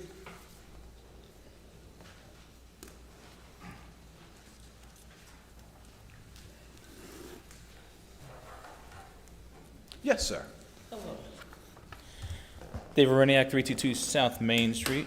First, I want to apologize for my outburst before. It's just that some of you guys really make these meetings entertaining. So I have some, I know it's not question and answer, but I still just have some comment questions. During, when a phone call is placed to the borough and I don't know, does it, when somebody presses 0, does it automatically go to the clerk or? Oh, yes. Okay. Is that logged? What do you mean is it logged? Like, is the phone call logged, like who called, what time, when, what the conversation was about? No. All right, is the information discussed, considered confidential? Well, I mean, if it's confidential matter, then sure, but if it's asking me why the red light's not working, I don't think that's really confidential. I guess it Okay. would matter, I would need more context. Okay, like regarding, possible, lawsuits, against a town where a lawyer might be calling to ask if the town is responsible for something? Like, is that something you decide, or is it something that goes to council, or specific council members or mayors? Or? I'm going to step in and say that if we're you. going to have discussions that are, hypothetical discussions about potential lawsuits, we're going to go back to this is a public comment section and not a Q&A. Okay, Okay? thank you. Is there a policy regarding social media and whether or not borough council members and such can comment on it? Because I recall a few years ago there was something about it. Yes, there is. And in part, that was because of the Oprah request and the ability to document anything that the borough may be putting out there. Okay. As an official form of communication to the residents, so that's why it was prohibited. Okay. Next is the, all right, that was answered, sorry, I'm going through my notes. With the Schwendeman cabin, you said there's about 100,000 left in the Schwendeman account? I think we started off with 120, and some monies were spent thus Okay. far, but. Was the architecture stuff? Yes. That came out of that? Yeah, there was, I think, what did we max out, 7,000 on that one? Okay. Microphone. Now, okay, so, And that money was grant money from the county. right. That Yes. wasn't paid by Milltown taxpayers. Okay, and that money's that's saved just for the Schwendeman? I mean, it says it was supposed to be spent by a certain time, and that time has passed years ago, and we haven't done anything yet, so figured it's probably good to get a professional report. Okay. I'm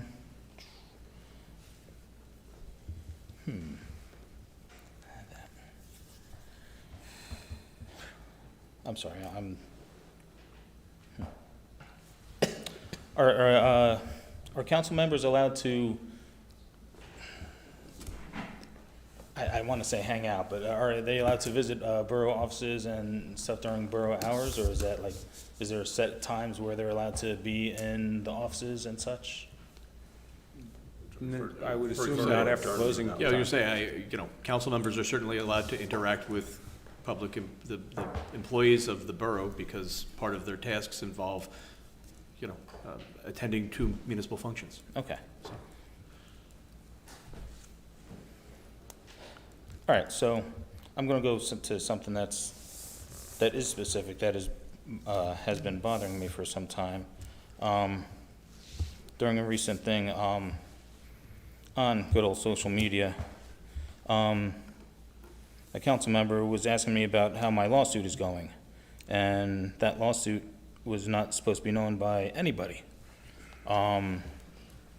So that's where my question about the phone calls and if it's confidential and if they're logged was coming from, because that was not privy to anybody's knowledge.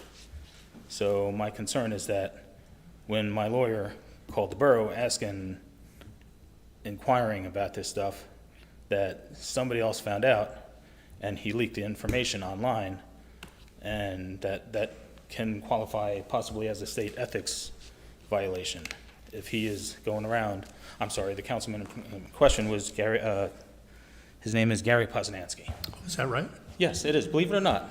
So he keeps asking, he replied several times to something, how's your lawsuit going? How's your lawsuit going? So if he is divulging information that shouldn't be public, then is that a state ethics violation?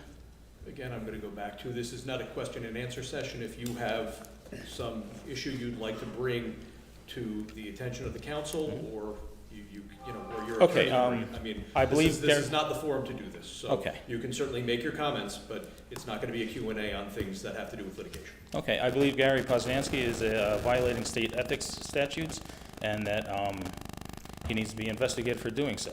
I believe that Monica is also in on this somehow, because, I'm sorry, who was? I'm sorry, Monica Orlando, because that's only, if she's the one answering the phone calls, and he's hanging out in the office, and he's commenting and talking about lawsuits that he shouldn't be, that he should actually keep his mouth shut about. All right, then I think I'm sorry. we're gonna wrap this one up. You've asked quite a few questions, and I think you made your point. All right. So if you have a different matter to discuss, by all means, but this one's gonna go no further. Thank you. The Schwunneman cabin. Do you know the date that money was supposed to be used by chance? I don't recall off the top of my head. It was a county grant. When they had given us the property, we purchased it several years ago and paid the county about $350,000 for a land swap in order to construct a new electric substation up the hill. After construction of that substation, the county said, here, take the Schwunneman property back, and then it was requested for some additional funds to repair it and maintain the facility. They gave us about $120,000, said use it by this date. I think, I want to say it was last year or the year before, I had made the inquiry about, do we have the money still? Is it still good? They said yes. We decided that we would investigate it. Unfortunately, no one really wanted to put pen to paper about what their thoughts were on the condition. So the next logical step was to hire a professional, have them write a report, and make the determination. Okay. Thank you for hiring the architect and having that information done. So, all right, thank you.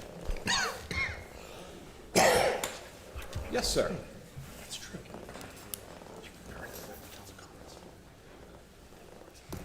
Richard Ryan, 60 South Main Street, Milltown, New Jersey.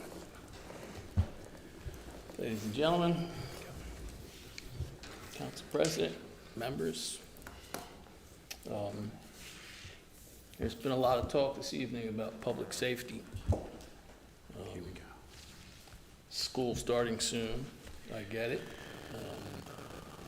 Various stages of road work done to date, some still needed, I get it. Crosswalks. There's even a borough ordinance that says if you are building a new neighborhood, for example, there are requirements for streets with regard to the ability to have cul-de-sacs instead of dead ends for the purposes of turning vehicles around. I bring these points up because I've come here before and asked for help with regard to certain issues. I've received help on certain issues. Others have been completely ignored. And I, too, have a couple of questions. I will defer to council and council president before I attempt to ask them. But I have another point because the subject came up about report of concern. So I have a couple of questions that I think fall to the business administrator, and I'd like to know, can I ask those questions? You have no problem with you asking, but please do understand if they can't be answered for legal reasons, that they won't be answered. I understand. Thank you. So, Mr. Carr, my understanding of the report of concern application on the borough website asks for very specific information, and you've pointed out, based on a question by Councilman Zambrana, that the way it's formatted, that each concern is specifically addressed and to whichever person that may be their responsibility. But does all that information ultimately come through your office?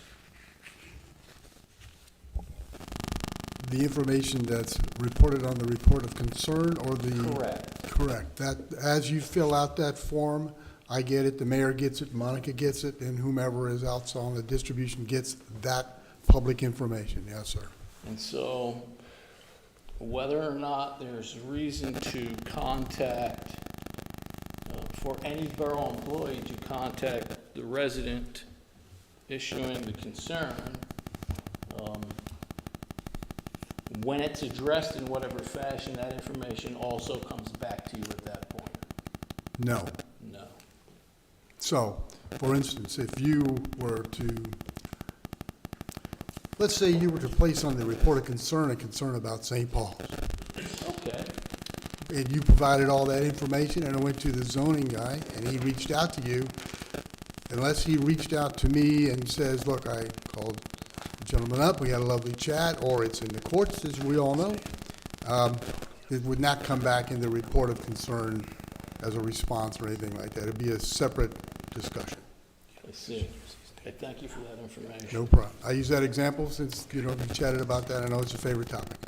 And it seems appropriate that you chose that particular example. Well, it's a good example.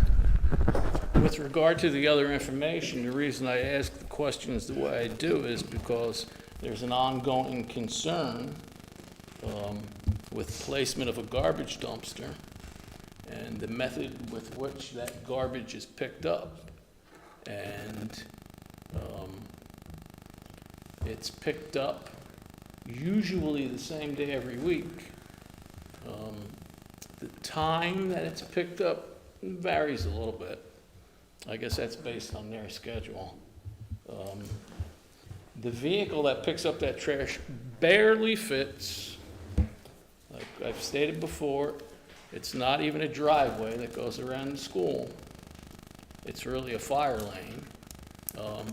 Depending on the driver, there are many occasions where the driver has to maneuver on 3 or 4 different spots in order to get the truck in and out without either hitting the fence that's on my property line or the school itself. Also, even though obviously the vehicles are equipped with emergency reverse signals, there are occasions where it's completely blind backing out alongside a school. And aside from the reverse signals, they have to lay on the horn. Sometimes the driver doesn't even do that, and he's just backing out blind completely. I think it's something that should be addressed, and since it wasn't, it seems to me maybe if I put in a report of concern, that then it will follow the proper channel. Sounds appropriate. Seems right. Thank you for your help.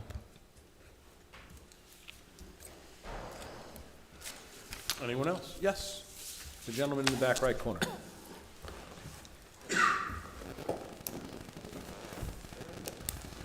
Dave Neeskens, 59 West Foch. I want to commend the council for the street name change to, excuse me again, to Hague Ave. A lot of hands went into this. In particular, I want to recognize Council Liaisons Peretti and Councilman Zambrana for their help with this.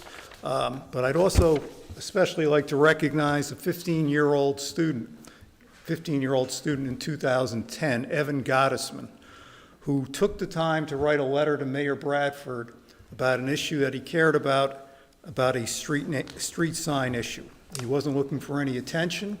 He was just practicing active citizenship and letting his voice be heard. I'm glad he did that. He started the whole process, and he's a good example for all of us. Evan Gottesman, thank you very much. Thank you. Thank you. Anybody else? Yes. Well, at least we have one mayor in the building this evening. You're doing just fine. Trina Mayer, 21 Richter Avenue. I came up to thank Councilman Potter for the ideas from the police department about the parking and about the Nixle. I think that they're both great ideas, and I thank you for bringing that up. The parking, if you're not aware, Councilman Collins, is an issue not necessarily for pedestrians, but also for drivers as well. As Council President Revelinsky is well aware, his mother has been coming to council meetings and doing report of concerns for many, many years to ask people not to park on the corner of Main and John, she Yes. does a great job with the report of concerns here, too. Exactly. So that is one place right there by Maria's where people park on the corner. The other thing is there's many streets where people park too close to the corner, and then in order for cars to get out, you need to go around and get into oncoming traffic. So something like that, I think, is a great addition to the town, especially because it's at no cost and you can see how it works. So thank you so much for doing that. Appreciate it. I'd like to add to that, too. Councilman Manco and myself connected last night. We were over on Garver Place. We've been going around looking at, I know this is public comments. I'm just going to interject a little bit. It's one of the privileges, wearing two hats tonight. There's been a big problem with the no parking on the corners, where you're facing oncoming traffic as you're trying to pull off of Main Street. So we've identified a multitude of streets. We had a draft ordinance prepared with our borough attorney. We had a final question over there regarding Garver because of the turn. Councilman Manco did look over at the police department and asked for their recommendation because it is a sharp curvature in that road. And they said, you know, it's really recommended that there is no parking on the curvature so that the emergency vehicles can get through. We wheeled that off, gave some information over to our borough attorney, and hopefully we'll see that draft going out to the rest of council very shortly, and with an introduction in September, hopefully. Would it be possible for the public safety group, because I don't believe you or Councilman Manco are on public safety. No, So it'd be good if, we had mentioned this during the last council meeting, and, you know, so by all again, means, it's so ready if for you you to can chime in. provide us with that information? Yeah. Council, I just said. Yeah, but you can send it to us before we send it to, but I'll get it He's from got, our he's got the nice draft. I'll get it from our Yep. attorney. Thank you. There you go. Thank you, sir. He's waiting for the final component, because that did late last night. Again, transparency is key. Being transparent. Very good. Any other public comments? Bueller, going once, going twice. Seeing none, we'll move on to Closing council the public comments. portion. Closing the public portion. I don't really like to close the public portion, kind of like to hold it open, but, okay, we'll close the public portion. And we're gonna move on to council comments, and I see Councilman Poznanski was quick on the draw there. Well, I'm actually going to ask if I can go last. If there's anyone else, may I go last? That counts as a comment of you going first as well. I'm gonna mark it down. Am I done? Put it in the minutes. Anyone else? I got a really quick one. Sure. Maybe two. The first one was that I walked out of my house the other day. There was a guy walking up my driveway to go to my front door, and windows, doors, electric, whatever it was. I think it was solar. And I said to him, you know, sir, actually, I happen to be on the council, and it's been clearly stated to me that we do not give solicitation permits to companies. So, I mean, I understand your boss told you probably to come up and walk this street, but you really don't really have any reason to be here and walking up to people's houses. Just something I think you should know. And then I turned around and walked away, and he walked down my driveway and stood on his phone by a tree for about 15 minutes, and then they left. Thank you. Appreciate that. Yeah, You know, but I just think that's a nice way to deal with it, was rather than any kind of angry or hostility. Did you know that you could go to, you know, it's not really, so I thought that was useful. Yeah. And I do think we, the idea that, yeah, public safety gets read in at some point.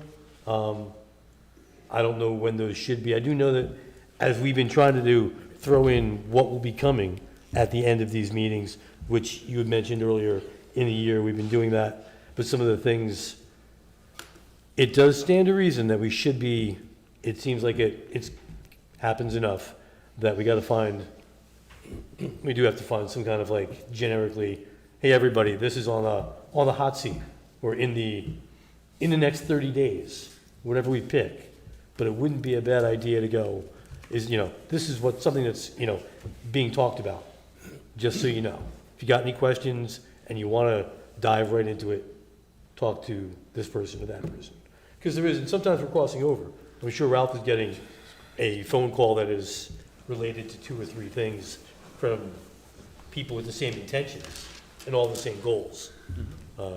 So, that's it. Bye. Fred, I had a question. Senior, Councilman Collins, you may go. oh, I'm sorry. Proper council etiquette. I had a question from the senior center. We used to get a county grant for improvement down the senior center, and we haven't gotten it in a couple of years. Maybe, Phil, you know anything about that? Have you checked that out on your You were in the senior center last year. So. Yeah, and you're the senior center liaison now. I'm missing your point. Gary is. I'm just wondering what happened to the grant down there. We used to get like $10,000 from the county every In year. order to get a grant, you have to apply for it. So did anyone apply for it? Yes, I have, Phil. Okay. And we're working on it. Okay. And I'll let you know what goes on with that. Yeah, 'cause it hasn't And gotten Councilman in 2 Collins years. will let you know also, and everyone else. Yeah, that's it. I know So you haven't will. gotten a grant in 2 years, so I know you will. thanks, Gary. Oh, I had a couple other things too. I got some bad news. I got some bad news. I just got a notice today that the Wells Fargo branch on Main Street is closing November 20th. I gotta put my glasses on this year.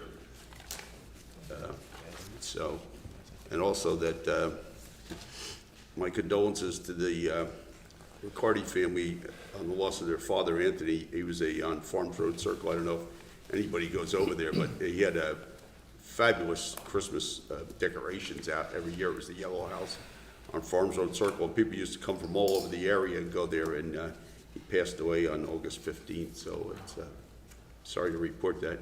That concludes my comments. Anybody else? Okay, I'm going to go. Before Councilman Poznanski goes, I'm going to go.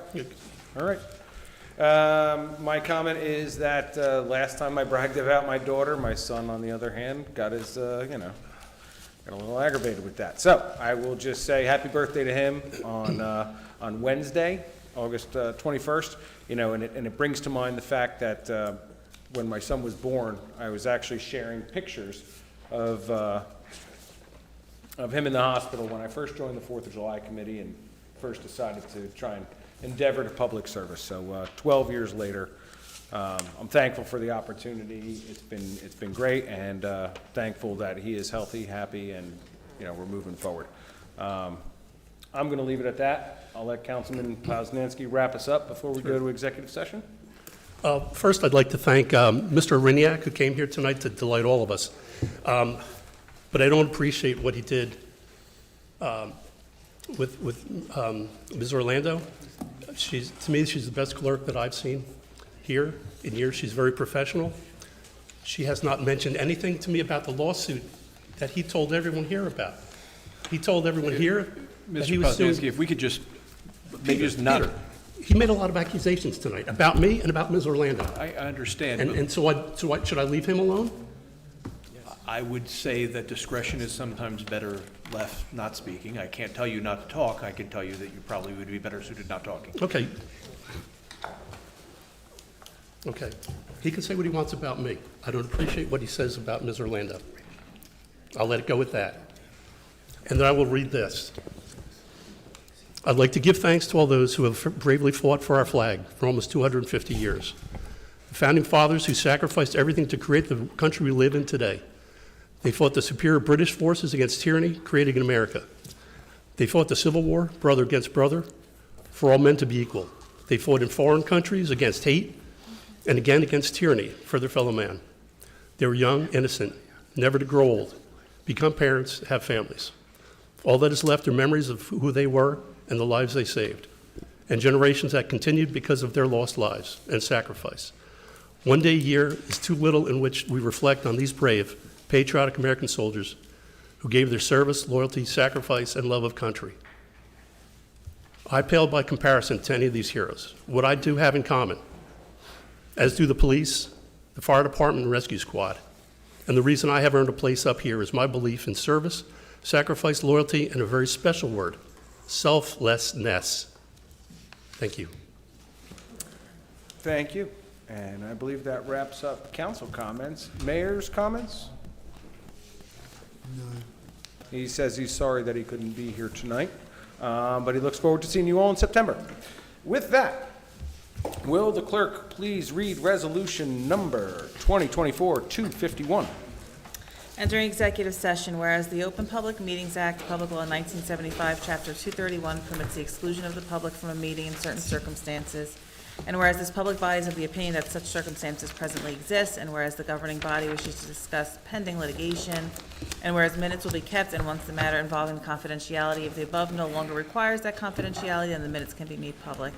Now therefore be it resolved by the Borough Council of the Borough of Middletown, County of Middlesex, State of New Jersey, that the public be excluded from this meeting. Thank you. You've heard the reading of this resolution. What is your pleasure? I make a motion this resolution be adopted. Seconded, because I get to do that as still a councilman. Will the clerk please call the roll? Council President Revelinsky. Aye. Councilman Collins. Aye. Councilman Manco. Aye. Councilman Poznanski. Aye. Councilman Potter. Aye. Councilman Zambrana. And Can we the ayes just- have It's it. going to be quick, right? Can we just do it in here? We and will give be everybody- moving, are we going to move to the conference room? No, We're going to wrap we this just- up in here? No, We'll we're wrap it up in gonna here, do that on the folks. riffraff. If any action is to be taken, which there is none anticipated, it will occur in open session. Thanks.